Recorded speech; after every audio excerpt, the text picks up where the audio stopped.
Thanks everybody who joined my talk. It looks like that you are interested in Kubernetes or logging or large-scale setups in Kubernetes. So my talk may be interested to you. And I'll talk about large-scale logging in Kubernetes, how to efficiently collect these logs, how to efficiently store these logs, and how to efficiently query these logs. Let me introduce myself. I'm a software engineer, and I'm fond of programming in Go, and I'm fond of writing optimized programs in Go, fast programs in Go.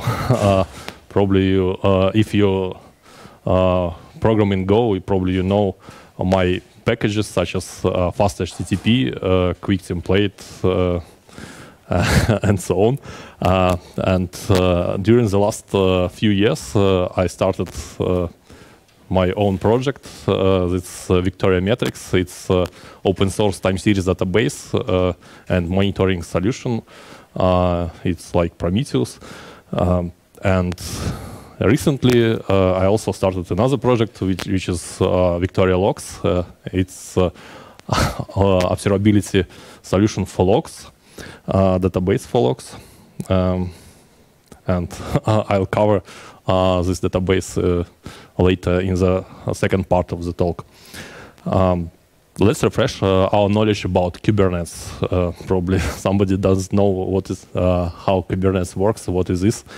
So let's refresh knowledge. The Kubernetes is a cluster which runs on top of some hardware, some nodes, hardware nodes, and it consists of control plane which manages all these nodes. Every node has some amounts of CPU and memory and network, and control plane manages all these nodes. Every node may contain arbitrary number of pods, and every node contains kubelet. It's a service from Kubernetes which manages all these pods which run on every node, and every pod may contain multiple containers. Containers are basically just Unix processes with some limits on memory and CPU, and these Linux processes run Docker images usually. And containers which run on the same pod usually share the same persistent volumes, so they can access and communicate through these shared persistent volumes. That's basic knowledge about Kubernetes. And what about logs? What is logs? Let's refresh our knowledge about logs. Logs may have different types. The first type is info logs, like when your service runs and you need to provide some information about state changes in this service. Like, so when service starts, you can log the information that the service had been started at the given time. There are debug logs when you need to debug some issues with the service. Then you enable debug logs, which are more verbose than info logs, and they help debugging your service. There are error logs. These logs are usually used for informing about some unexpected conditions when some query cannot be executed. There are fatal logs when your service cannot process further because of some fatal errors such as out of memory crash. There are access logs which are used for logging some web service access for different pages from some users, from some IPs. There are audit logs which are used for logging some information about some changes performed by users in the system. And these audit logs help investigating some problems in the future related to users' interaction and user actions in your system. And there are traces. This is also some kind of logs which allow you tracing the execution path of your request to the system or to system which consists of multiple microservices. As you can see, all the log types have some common structure. All these log types have a timestamp. That's one common structure of the logs, the timestamp. Also, log types usually have some level, this info, debug, error, fatal, and so on. And also, different logs have some fields, common fields, which are highlighted in bold in these log types. And these common fields can be stored in separate fields in logs, and in this case, logs are converted from unstructured to structured. So if you store these bold words into separate fields, then you get structured logs. How Kubernetes generates logs? First of all, Kubernetes components can generate logs on itself, such as control plane components, such as node services components, which run on every node. And also, the most of the logs are generated by user containers, which are deployed into Kubernetes by users. And the vast majority of logs are generated by microservices in Kubernetes. How these logs are generated? What are the destinations for logs generated by Kubernetes? The most common destination of logs is std_out and std_er. This means that applications which run in Kubernetes containers just put their logs into std_out and std_er. They also can put their logs into custom files, and also they can push the generated logs directly to some external database for logs. And the common approach in Kubernetes for logs generation is to generate these logs into std_er, std_out. That's a Kubernetes native approach for generating logs. And what? Kubernetes components generate logs into std_out and std_er. How these logs can be investigated? Kubernetes automatically collects logs from std_out, std_er from every running container.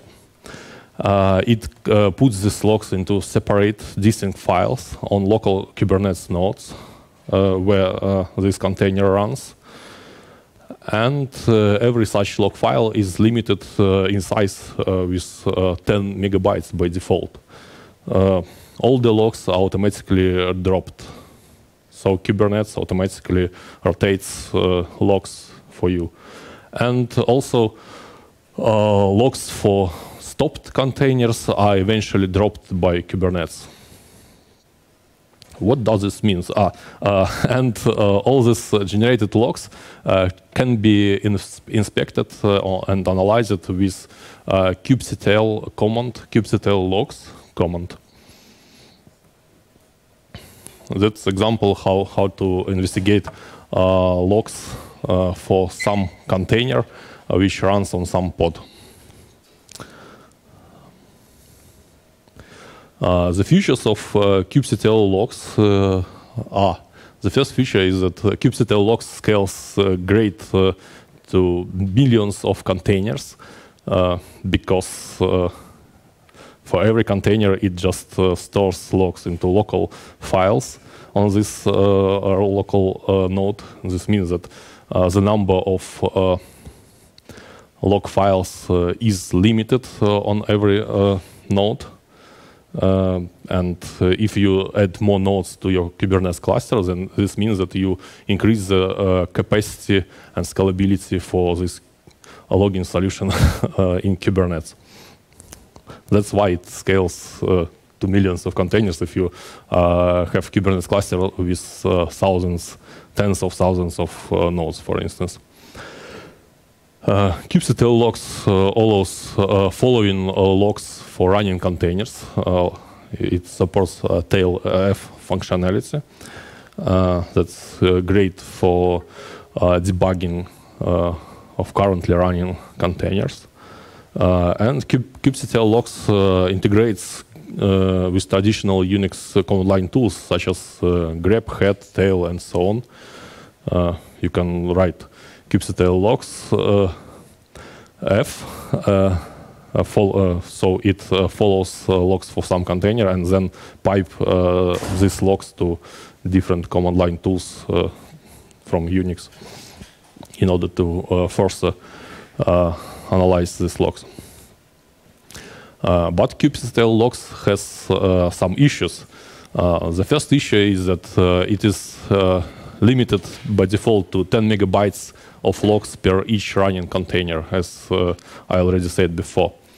Of course, you can increase this default limit, but in this case, you should know about this, and it may increase disk space usage on your Kubernetes nodes.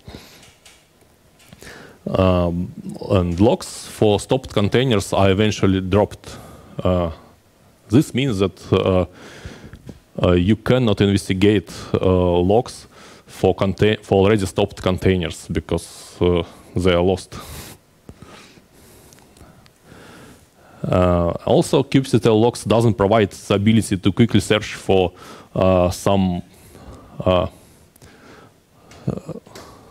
trace ID, for instance, for some Unix string across a large volume of logs.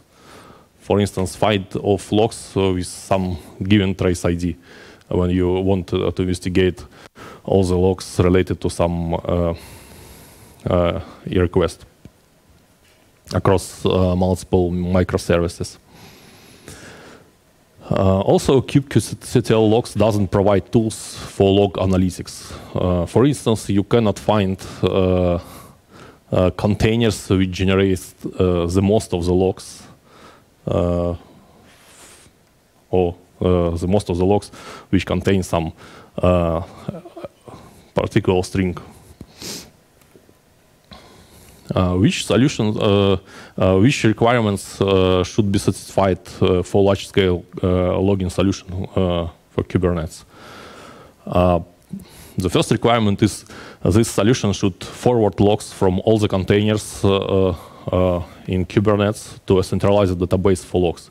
And there are multiple good solutions for this requirement. Almost every popular log shipper, open source log shipper, such as FileBit, FluentBit, Loki shipper, and so on, satisfies this requirement. They can be installed as on every Kubernetes node and collect all the logs from all the pods, all the containers running on every Kubernetes node, and push them to the configured centralized database for logs. So this problem is solved. And the next problem is requirements for database for logs. It should be able to efficiently accept and store huge amounts of logs. Obviously, if you run millions of containers and these containers may generate a lot of logs, then you should have the system which can handle these huge lots of logs. The system also should provide fast full text search over large amounts of logs, such as terabytes or even petabytes. And also the system should provide fast analytics over large amounts of logs.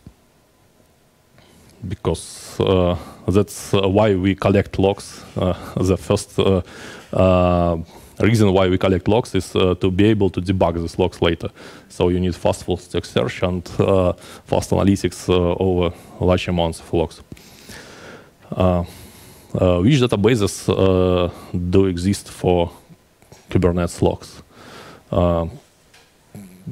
You can use traditional databases such as MySQL, Postgres, and so on, and store these logs from Kubernetes to these databases. And it even works okay for small volumes of logs, but it stops working good for large volumes of logs because of scalability issues for traditional databases. They usually need a lot of disk space, a lot of disk I/O, memory, and CPU, because they are not optimized for this, for storing logs and analyzing logs.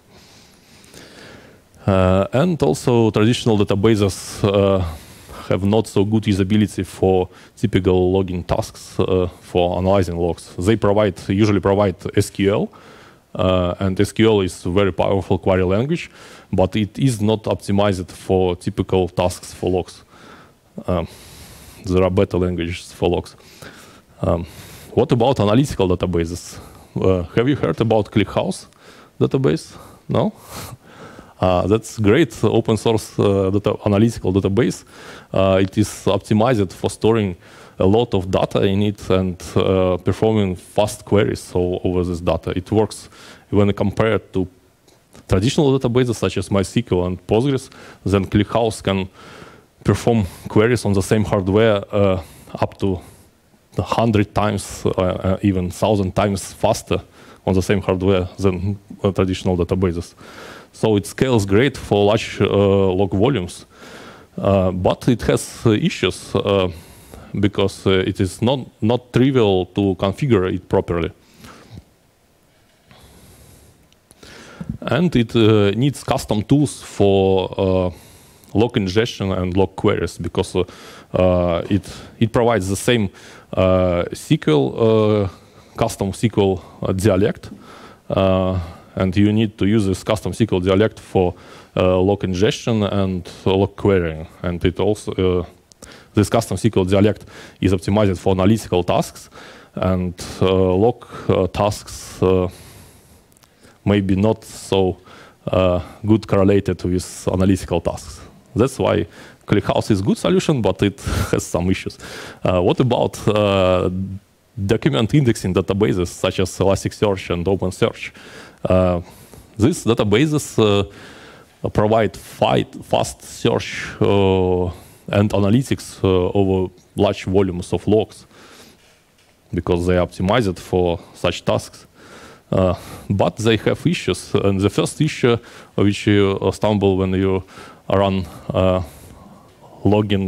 collect logs into Elasticsearch and OpenSearch on large scale is large memory requirements. So you need a ton of RAM for large log volumes. There are specialized databases for logs. The first open source database, which you probably know, is Grafana Loki.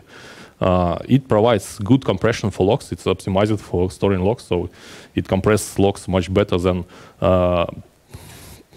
Elasticsearch, for instance, or traditional databases. Not talking about ClickHouse, because ClickHouse also compresses logs good. But Loki has issue. The issue is that it doesn't provide fast full text search. It is not optimized for fast search over logs because the developers of Loki decided that it is okay to just scan all the terabytes of logs when you perform some query over these logs. And Loki has another issue, is it's hard to configure and operate properly. If you ever tried running Loki, then you obviously know about this issue. And what about VictoriaLogs? That's a log database for logs developed by me, by my company. It is trivial to set up and operate because I personally work on this to make a trivial setup and operate all the products which we develop. And it also uses low disk space, small disk space. When we run benchmarks against Elasticsearch, store the same logs into Elasticsearch and VictoriaLogs. Then the final result is that VictoriaLogs uses up to 15 times less disk space compared to Elasticsearch for the same logs. Also, VictoriaLogs uses very low amounts of RAM memory compared to Elasticsearch, up to 30 times less memory for the same amounts of logs, for the same queries, for the same workload. And VictoriaLogs, contrary to Grafana Loki, it provides fast full-text search over logs like Elasticsearch. Also, VictoriaLogs provides a custom query language for typical log analysis tasks, and we'll look at this query language a bit later. What is VictoriaLogs? It is open source database for logs written in Go, because I like Go, and I writing fast programs in Go. It is easy to stop and operate. It contains a single executable, small executable, relatively small executable, around 10 megabytes. And it doesn't need any complex configuration. It runs optimally with default configuration. And it supports popular log shipping protocols, such as syslog, Elasticsearch, Loki, Vector, FileBit, FlanBit, Logstash, and so on. You can read more about this by this link. And it provides query language optimized for logs, LogSQL. Also, this binary, VictoriaLogs binary, has built-in web UI. For if you prefer web UI instead of command line interface, then you can use this web UI for querying logs. And VictoriaLogs integrates great with traditional Unix command line tools such as head and so on. We'll look at this later in action. I'll show you how it runs in real time. Let's look at this VictoriaLogs query language. It is very easy to learn and use. You'll see this in a few moments later. It is optimized for typical log analytical tasks. It works good with structured and unstructured logs. It supports data extraction and transformation at query time. This is good for processing and analyzing unstructured logs, and supports powerful analytics. And let's look at some examples and run these examples in real time. How do you think how the query for selecting all the logs looks in LogSQL? It's just star.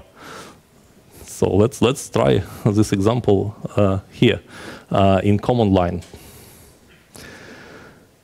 So I have a small bash script wrapper, vim-logs query,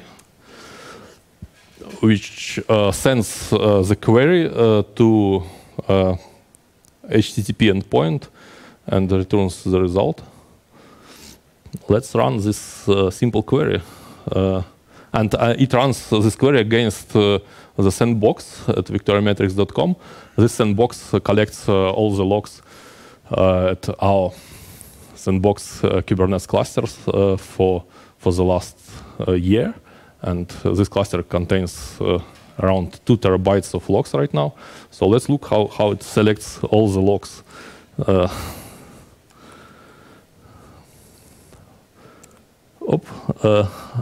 I forgot putting this. Oh, I think that terabytes of it's not a good idea to select all the terabytes of logs. So what can we do? We can pipe this to less and then investigate these logs at a slow pace. So you can see every log line is just JSON with some fields, time, stream ID, stream message, and so on. You can format these fields with JQ in order to better read them. It's better looks like right now.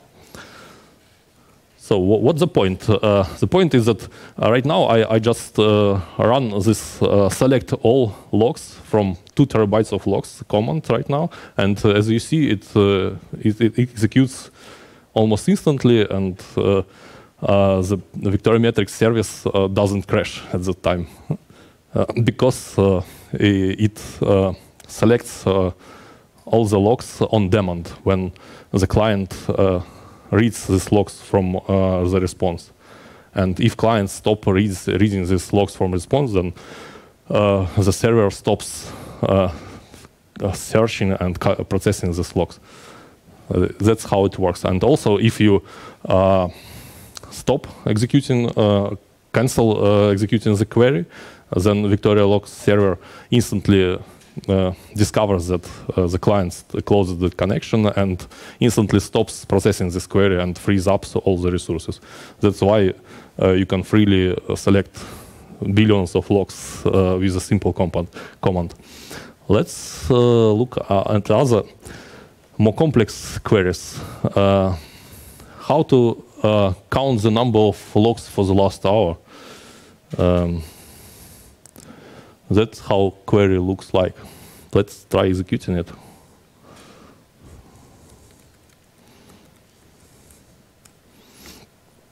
Oh, what I did right now, I execute this query across all the logs, not for logs for the last hour. I forgot putting this filter on time. And you can see that the number of logs in the database is 1.7 billion, and the query has been executed in 5.8 seconds. Not so bad. And let's count the number of logs for the last hour. So the query is executed much faster, and the number of logs for the last hour is 176,000. So this slide has incorrect query. Okay, how about selecting all the logs with some words, such as error word? That's typical task when you investigate logs. Let's execute this query. Just type error word in the query.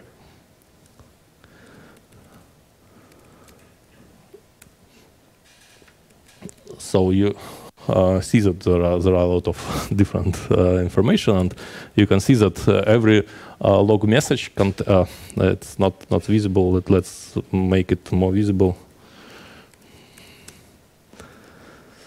So you can see that every log message which has underscore message name contains the error word here.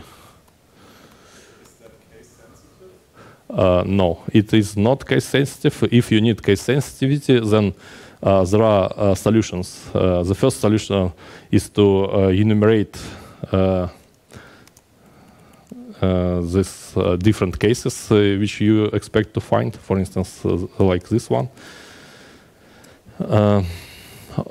Or you can, this query works fast.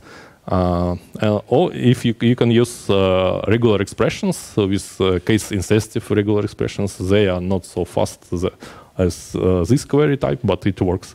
If you don't know every possible case, then you can use regular expression. As I remember, like this one. So if you type tilde before the query, then this means that you're going to put the regular expression. And as I know, in order to find case-insensitive matching in regular expressions, you need to type this one. Let's look. Yes, I think that it works like expected. Yeah. Okay. Let's go further. How about selecting all the logs with their word over last 5 minutes? Just type filter on time for the last 5 minutes and the word which you want to search. That's how it works, and we can count the number of logs. We can count the number of logs for the last 5 minutes with error word by two approaches. The first approach is to use traditional Unix command line tools such as WC.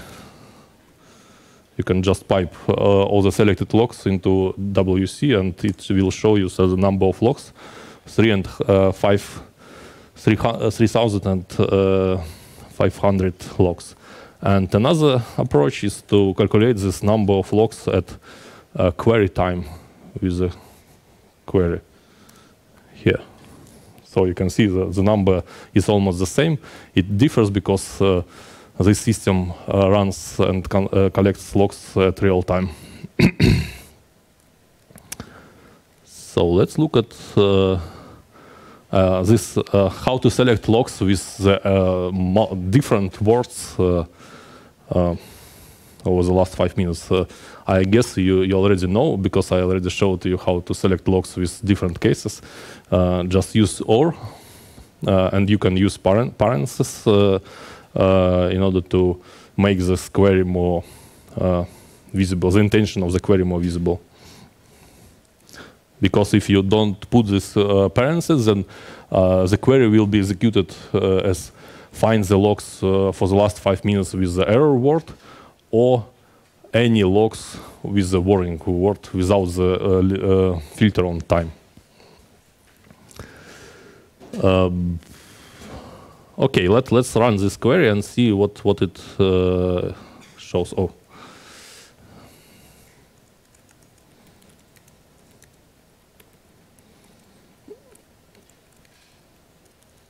Mm-hmm.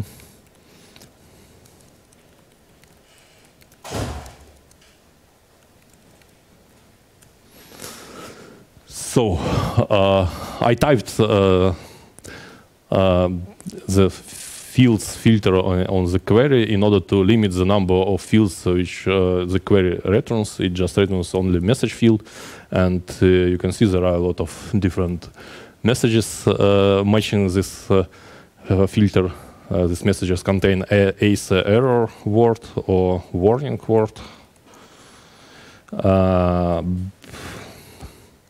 And let's filter out some logs with this file to process request string, because it looks like that these logs are too noisy, and we don't want to see these logs. Let's ignore them. Then we just type this phrase in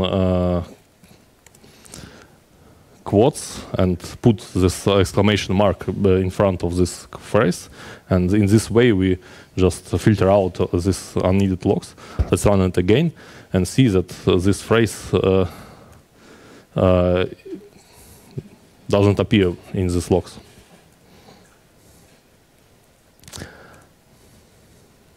Okay, that's how this query runs. So this is more complicated query. As you know, Kubernetes contains containers which generate logs, and every container generates its own log stream. And VictoriaMetrics knows about this, or VictoriaLogs knows about these log streams, and you can query particular log streams with particular names and so on. So let's query log streams for containers with the name FluentBit.gke. Let's try it.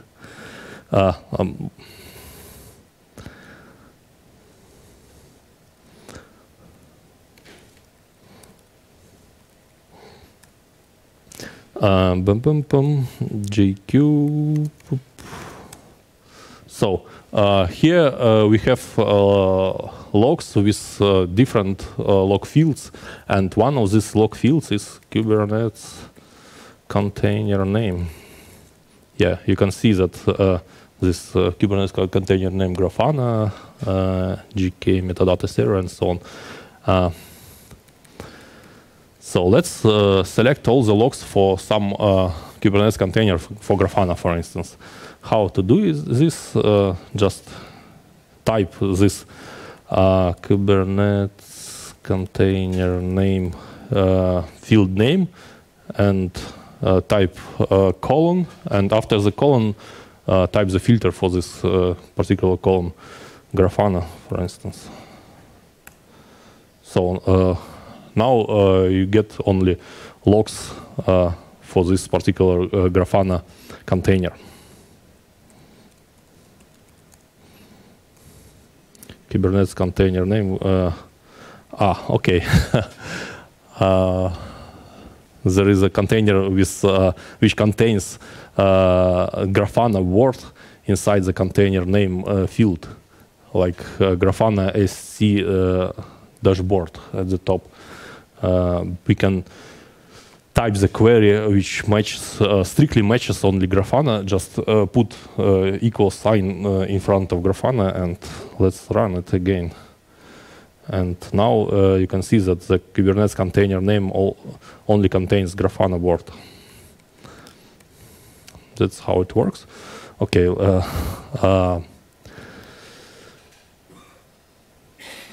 How about selecting all the logs which contain some IP addresses over the last 5 minutes?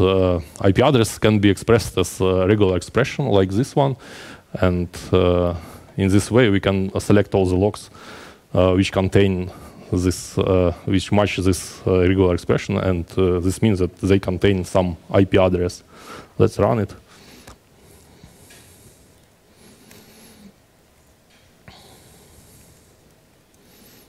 Bum, bum, bum.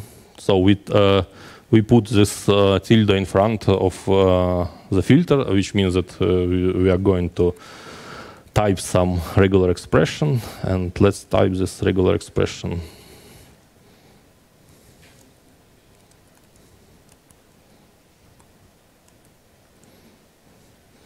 I hope that I typed it correctly. Let's look at it.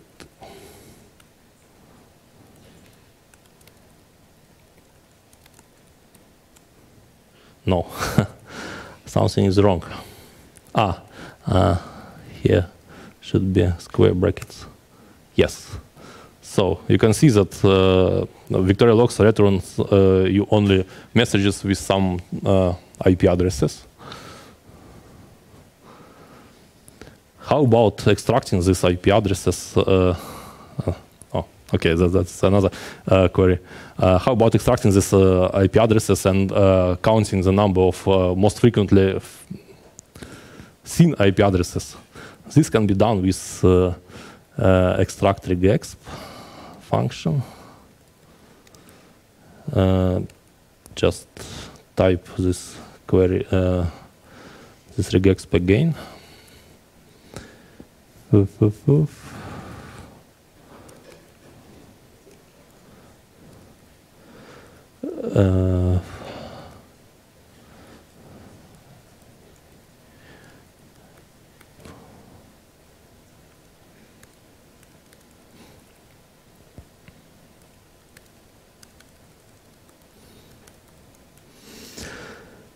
And put this regexp here again.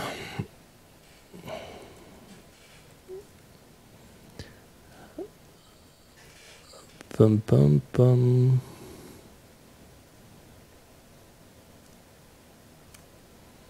No, something is wrong.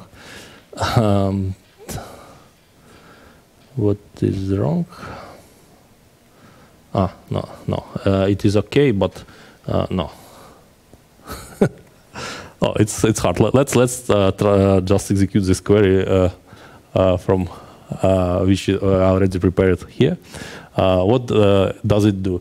it searches for logs which contain this remote adder equal substring, and then extracts IP address from this substring with the extract function, and then calculates statistics by the extracted IP address.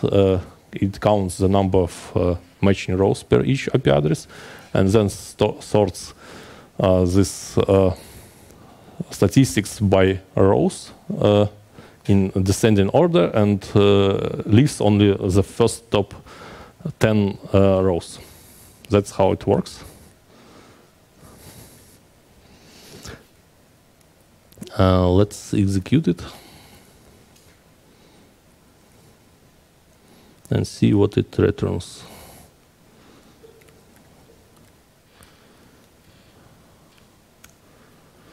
Oh, yeah, it works, and it returns some IP addresses and some statistics, the number of matching logs with the given IP addresses over these lines.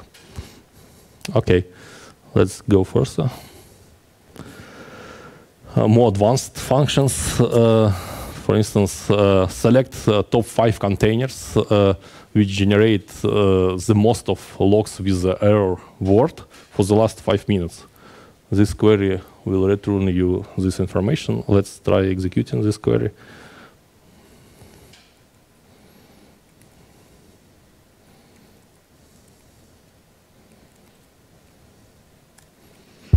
Yeah, it works.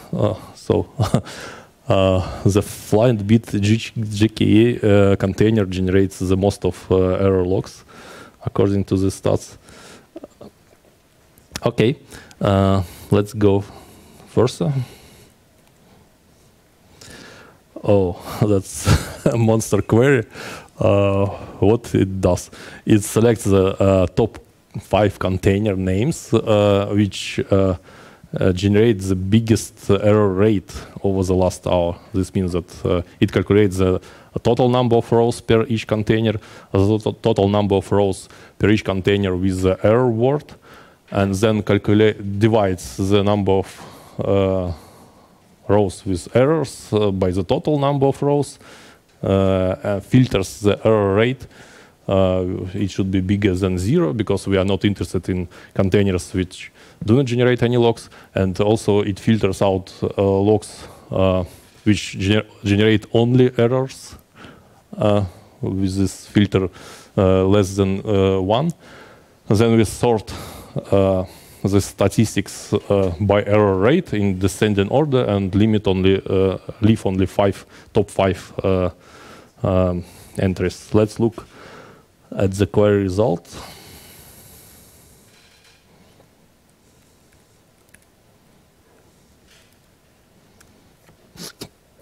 Yeah. So Fluent Bit GKA container is not good. It generates most of errors. 99% of all the logs from this container contain error word. And other containers generate slightly less number of errors. That's how it works. Okay, we have left a few minutes before the end of my talk. Yeah, 15 minutes. So I recommend you trying VictoriaLogs in Kubernetes and reading LogSQL docs, because LogSQL contains many different other things which are useful for typical log analysis tasks, which are not covered in my slides. So I recommend you reading these docs. And let's look at the production case numbers for VictoriaLogs. These numbers are collected from this running system, which was used for executing queries during this talk. As you can see, this Kubernetes staging cluster was generated 1.7 billion of logs during the last 10 months. Let's execute this query again and verify that the number of logs is correct.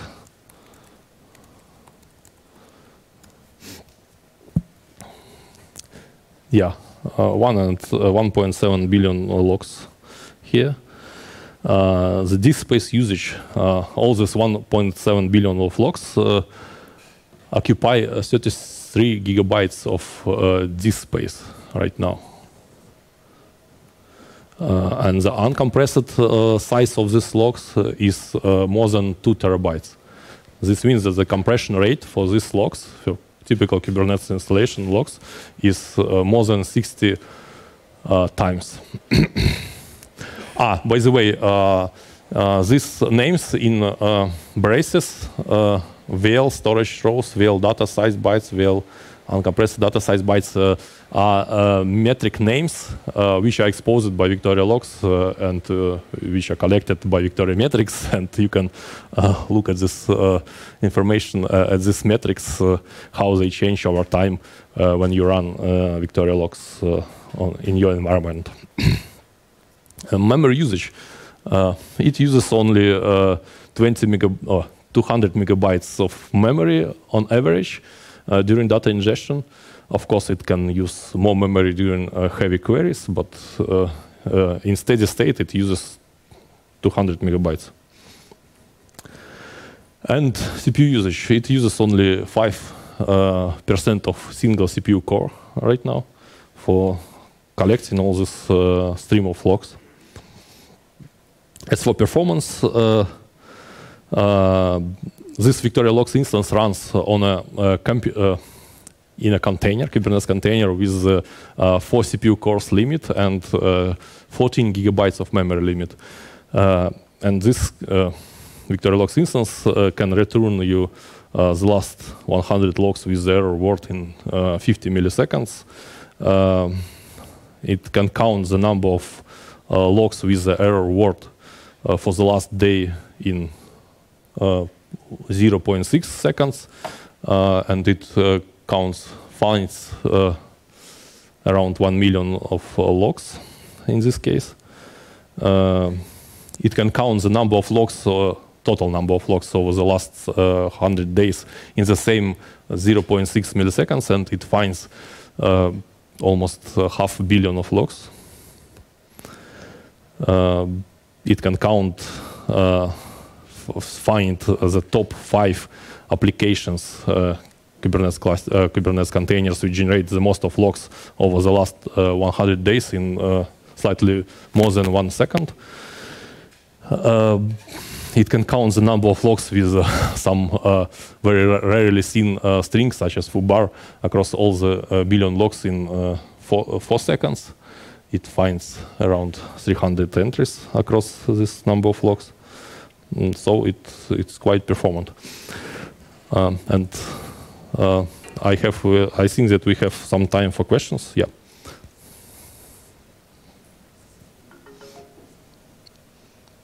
Yep. So first question, if I let's say yeah. Thank you. It's switched on. Yeah. So first question, if I let's say have a Kubernetes cluster with several namespaces, but I want my customers only to see the logs from their namespaces, is there some kind of role-based access control?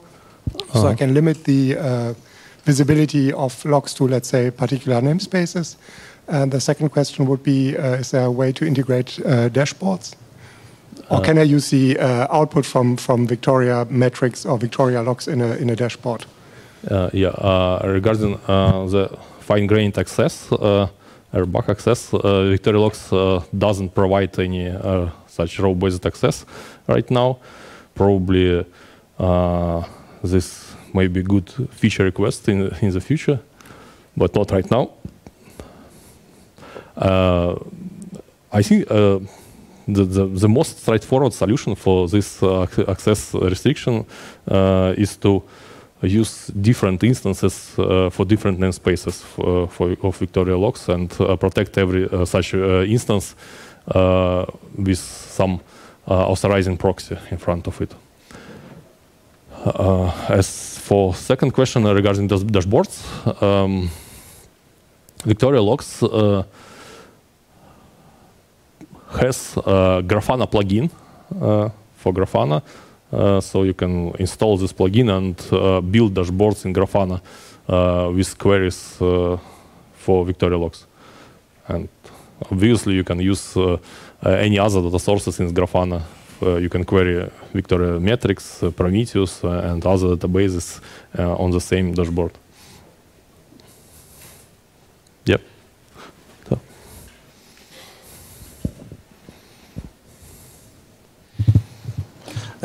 Thanks for the talk. I have also two questions. One, is there a data retention strategy where, for example, logs like older than a year are deleted automatically?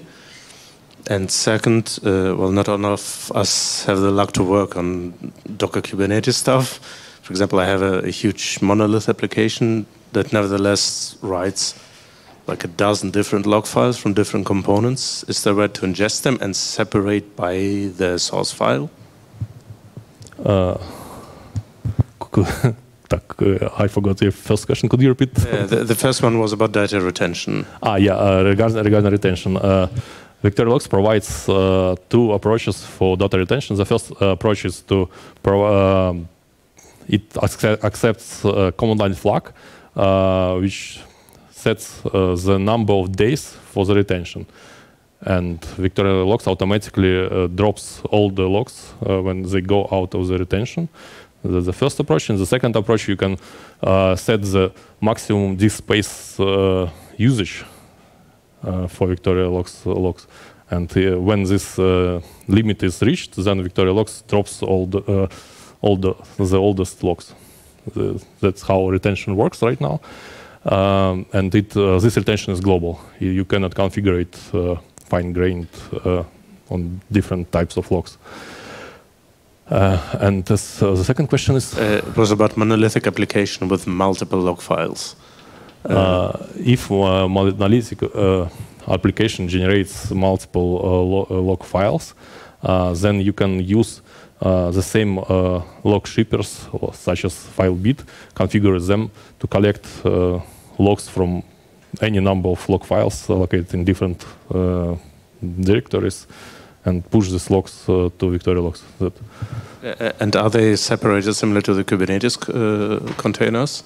By default, VictoriaLogs has Kubernetes not operator, a Helm chart. In just Kubernetes logs, that's the link for Kubernetes Helm chart. And this Helm chart by default installs this FileBit on every Kubernetes node and sets up this FileBit to collect logs generated by every container and send these logs to VictoriaLogs. But it doesn't support this case you mentioned with monolithic application, and you need to write this configuration, figure out this configuration on yourself in this case.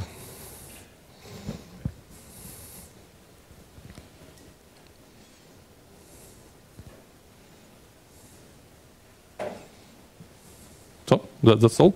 Okay. Thank you for attending my talk again. And try VictoriaLogs if you run Kubernetes, large-scale Kubernetes.